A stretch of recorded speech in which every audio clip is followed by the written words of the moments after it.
அற்புதம் சும்மா நடந்து நினைக்கிறீங்களா?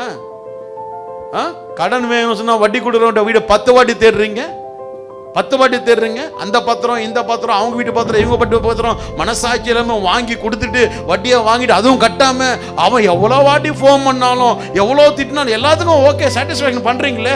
அப்பாவை கேளுங்களேன், கடன் இல்லாம வாழ வைப்பாரு. கடன்காரன் முன்னாடி போய் நீ கை கட்டி நிற்க வேண்டிய அவசியம் கிடையாது. கடன்காரனே ஷாக் ஆகத்தக்கதாக தேவன் உன்னை கடன் கொடுக்கிறோம் மாத்திர அளவுக்கு தேவன்ட ஆசீர்வாதம் அபிஷேகம் இருக்குது. நாம என்ன பண்ண மாட்டோம், அவனுடைய போனுக்காக வாயை வந்து வெயிட் பண்ணுவோம். தண்டல்காரருக்காக இது அக்கா பேசினீங்களாக்கா, ஹலோ என்னாச்சு பேசினீங்களா, என்ன சொன்னாங்க, அவங்க 10 ரூபா கம்மியா தர மாட்டாங்களா, சரிக்கா என்ன பண்றது வாங்கிடு, எப்படியோ கட்ட போறது கிடையாது வாங்கு.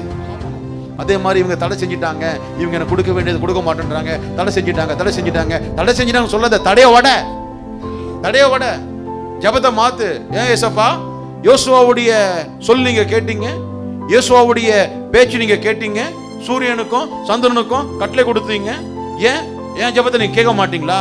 நான் கேட்கணும். எங்க பாஸ்டர் சொன்னாரு, இந்த ஆராதனை சொன்னாரு, அவர் ஜெபிக்க சொன்னாரு, நான் ஜெபிக்கிறேன், எனக்கு செய்யுங்க.